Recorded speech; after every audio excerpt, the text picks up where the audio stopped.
Hello दोस्तों, कैसे हैं आप सब। स्वागत है आप सभी का कॉमिक वर्ल्ड चैनल पर। तो चलिए दोस्तों, शुरू करते हैं राज कॉमिक्स में परमाणु सीरीज़ की अगली कॉमिक्स, रक्षक।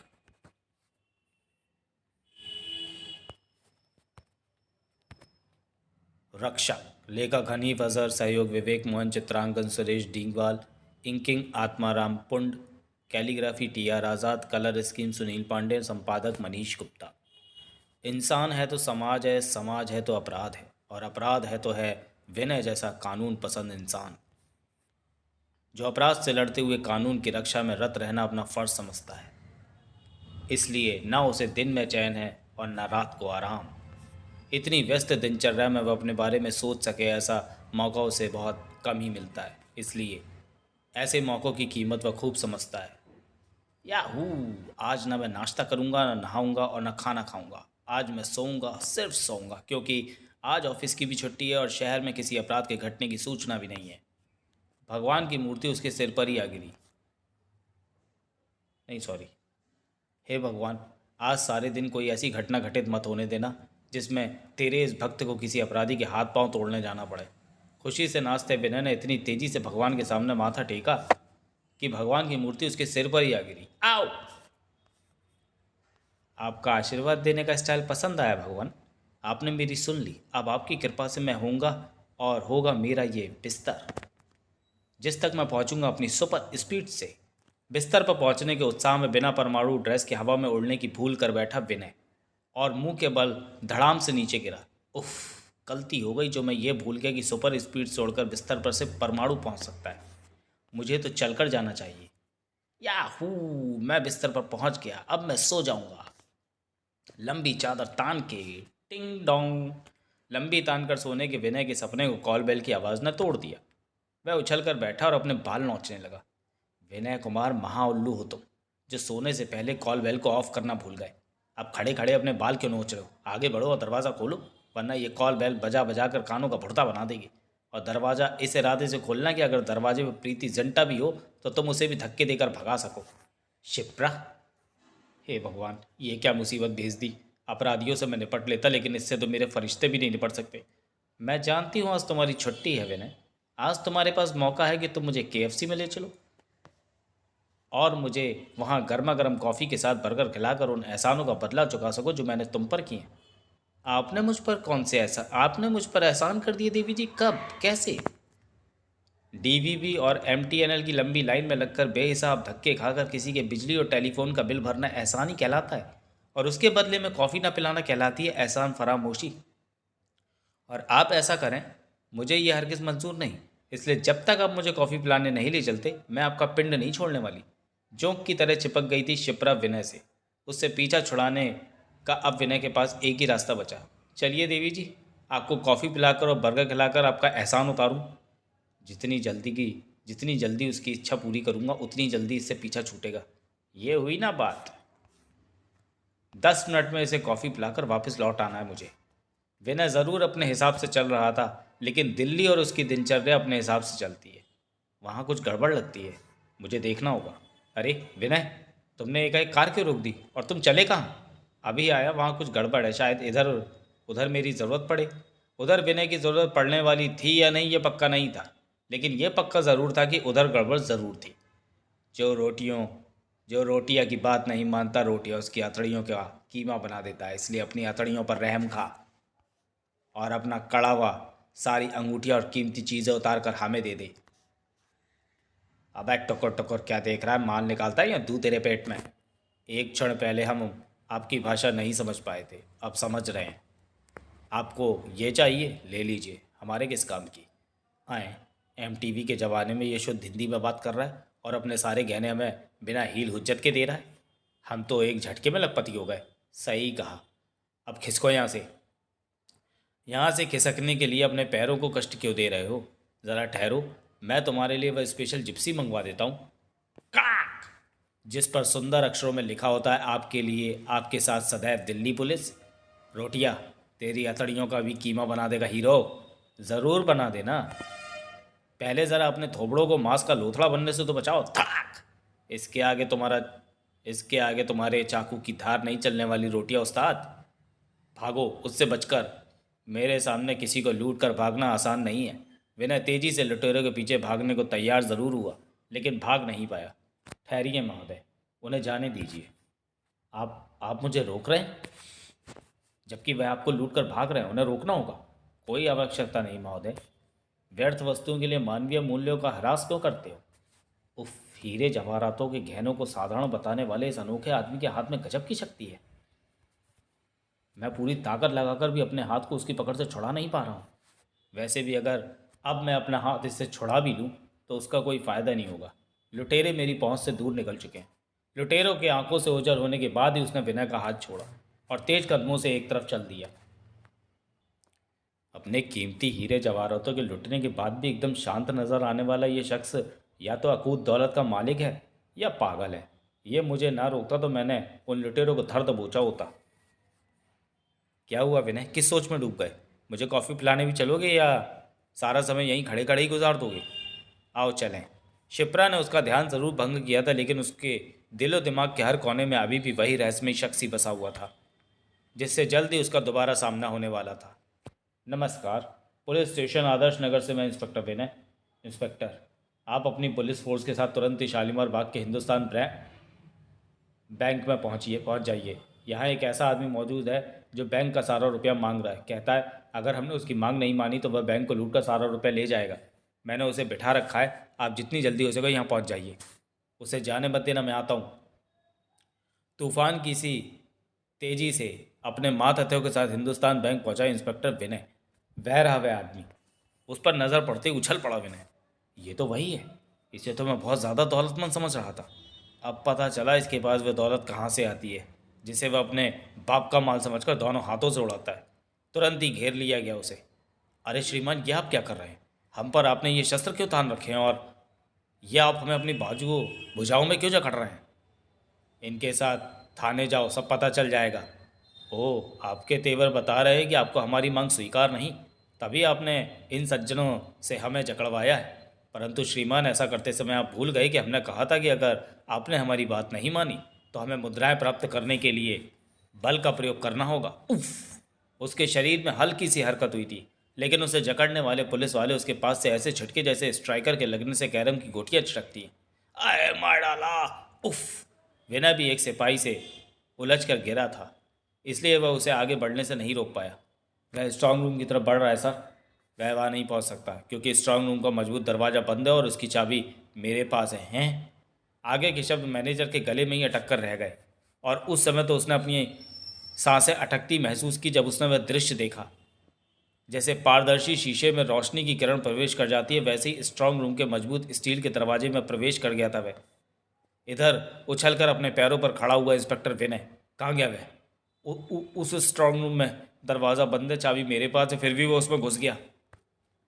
What nonsense! 2 फुट मोटे स्टील का दरवाज़ा बंद है, फिर वह स्ट्रांग रूम में कैसे घुस गया? ऐसे ही जैसे बाहर निकल रहा है। अब आश्चर्यचकित होने की बारी इंस्पेक्टर विनय की थी, लेकिन उसने जल्दी खुद को संभाल लिया। वह स्ट्रांग रूम से सारा रुपया निकाल लाया। रोको उसे, और रोकने के लिए उस पर करो फायर! क्या भला है ये? धाए धाए धाए! चारों दिशाओं से गोलियां बरसी थीं, लेकिन आश्चर्यजनक रूप से अपनी दिशा बदलकर एक ही जगह पहुंची थी, सामने खड़े उस रहस्यमयी शख्स के हाथों में। मुद्राओं से कहीं अधिक बढ़कर है मनुष्य की भावनाएं। विस्फोटक सामग्री से बने इन पदार्थों का उपयोग करके कृपया उन भावनाओं को ठेस मत पहुंचाइए। बारूद की गोलियों को कांच की गोलियों की तरह पकड़ लिया इसने। उफ, कैसा अनोखा इंसान है ये, और कैसी अद्भुत है इसकी शक्तियाँ। लेकिन इस सब के बावजूद भी मैं इसे बैंक लूटकर यहाँ से निकल जाने नहीं दूंगा। रुक जाओ! चट्टान की तरह तनकर उसके सामने आ खड़ा हुआ इंस्पेक्टर विनय, लेकिन उसके चेहरे पर शिकन की जगह मुस्कुराहट उभर आई। हमें यह जानकर अत्यंत प्रसन्नता हुई कि अपराध और अपराधी को समाप्त करने के लिए तुम अपने प्राणों को भी न्यौछावर कर सकते हो।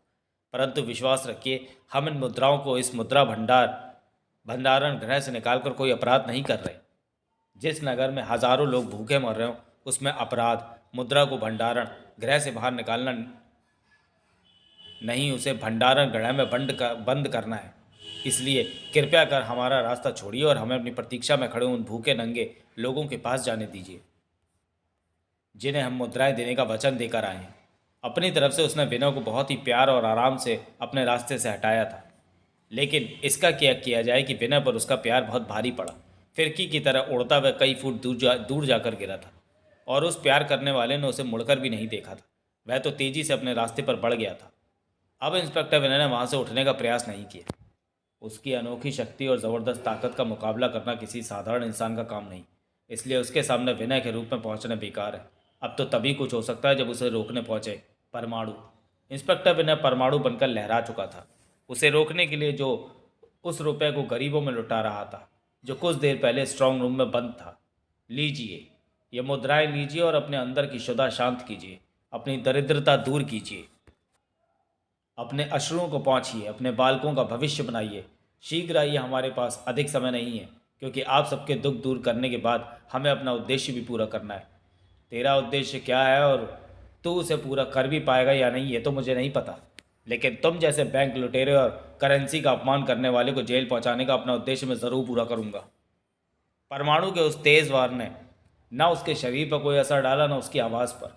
ओह, तो आप हैं जो एक बार फिर हमें रोकने आए हैं। परंतु यह आप विदूषकों जैसी पोशाक क्यों पहने आए, जिसमें छोटी मोटी नाभिकीय ऊर्जा के साधारण से यंत्र लगे हुए हैं?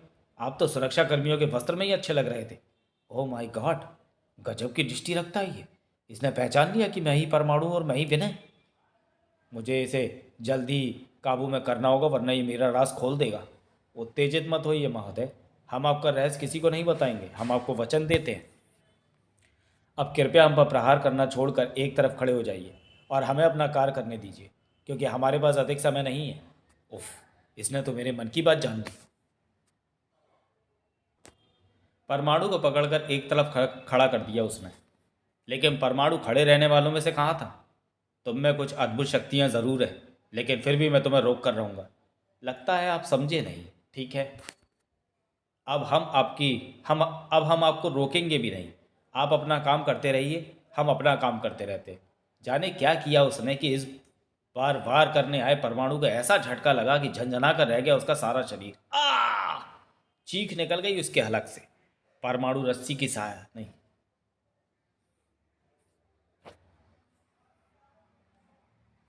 तुरंत ही अपने आप को पीछे ढकेला उसने। उफ, हाई वोल्टेज का करंट था, लेकिन यह करंट मुझे लगा कैसे?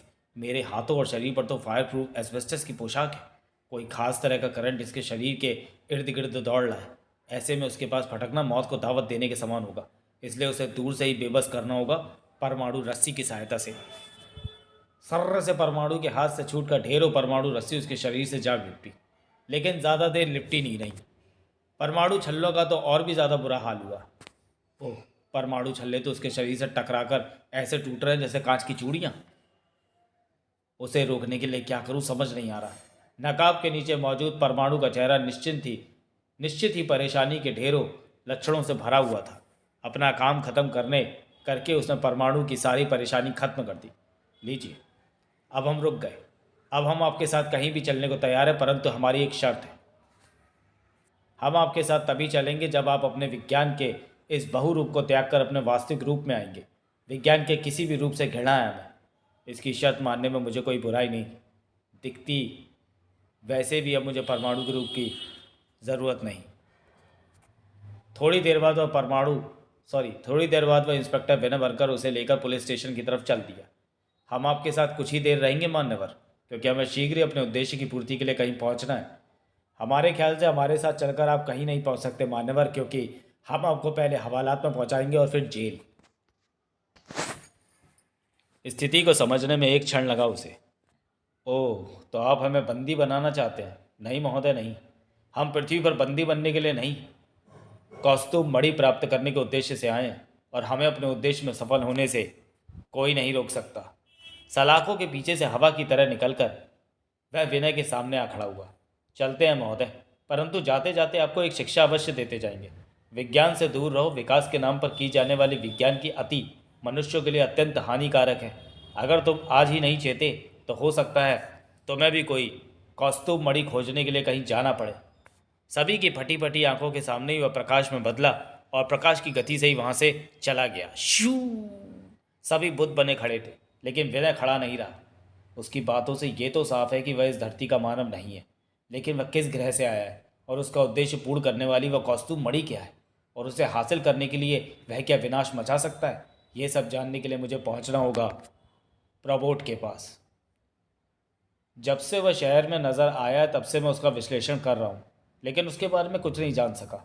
यहाँ तक कि कैमरों ने उसके जो चित्र लिए, मैं लाख कोशिशों के बाद उसका एक्सरे नहीं कर पाया। हाँ, कौस्तुभ मणि के बारे में मेरे पास कुछ जानकारी है।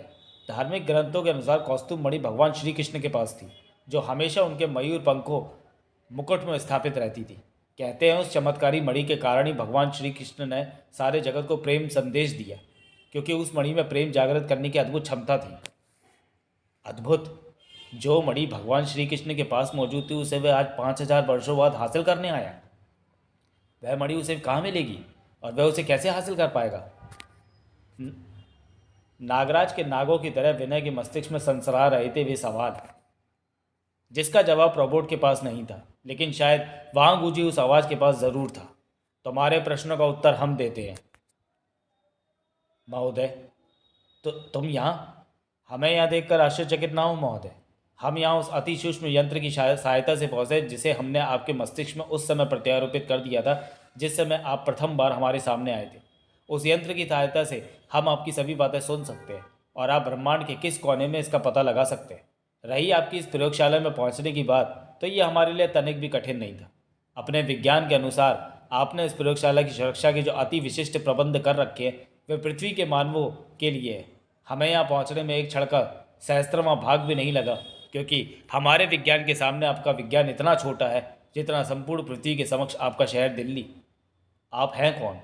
कहाँ से यहाँ आए हैं? आपकी तरह हमारे ग्रहवासियों के अलग अलग नाम नहीं होते। वहाँ सभी को मानस कहा जाता है। आप भी हमें मानस कह सकते हैं। हम भौम ग्रह के वासी हैं, आकाश गंगा में पृथ्वी के साथ ही जिसका निर्माण हुआ। समय के साथ साथ दोनों ग्रहों ने सभ्यता और विज्ञान के क्षेत्र में उन्नति की, परंतु जहाँ पृथ्वीवासी विज्ञान का उपयोग विनाश और युद्ध के लिए करके पृथ्वी को उजाड़ने और बसाने में लगे रहे, वहीं भौमवासियों ने विज्ञान का उपयोग निर्माण और रक्षा प्रणालियों को विकसित करने के लिए किया। यही कारण था कि पृथ्वी का विज्ञान भौम के विज्ञान से पिछड़ता चला गया। होना तो ये चाहिए था कि अपनी विनाशक प्रवृत्ति के कारण पृथ्वी समाप्त हो जाती, परंतु ऐसा नहीं हुआ, और इसका मुख्य कारण था वे ब्रह्मांडीय शक्तियाँ जिन्हें आप ईश्वर का नाम देते हो। उन शक्तियों ने पृथ्वी को विनाश से बचाया। ऐसी ही एक शक्ति का नाम था श्री कृष्ण, जिसने पृथ्वी को समाप्त होने से तो बचाया ही था, साथ ही प्रेम संदेश देकर मानवों में समाप्त होती मानवीय भावनाओं और मानवीय मूल्यों को भी बचाया। और ऐसा वे कर पाए उस कौस्तुभ मणि की सहायता से, जो परा विज्ञान की ऐसी अनोखी शक्तियों से युक्त थी, जो हमारे अति विकसित विज्ञान से भी बहुत आगे की शक्ति थी। हमने कौस्तुभ मणि जैसी शक्ति का निर्माण करने का बहुत प्रयत्न किया, परंतु सफल नहीं हो पाए।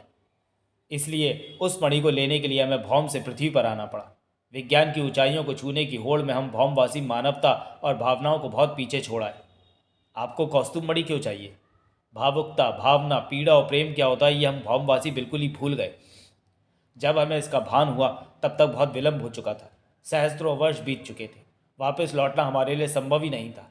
लेकिन मानवीय मूल्यों के बिना भी कहीं जीवन चलता है। लेकिन वह मणि आपको मिलेगी कहाँ? द्वारका में, जो महाशक्ति श्री कृष्ण का निवास स्थान था। लेकिन अभी द्वारका को तो पता ही नहीं चल पाया है। वैज्ञानिक वर्षों से उसकी खोज कर रहे हैं। आपका विज्ञान जिस द्वारका को वर्षों में नहीं खोज पाया, उसे हमने कुछ ही क्षणों में खोज लिया है। द्वारका पृथ्वी के गुजरात नामक स्थान पर समुद्र के नीचे स्थित है, जिसमें कौस्तुभ मणि आज भी स्थित है।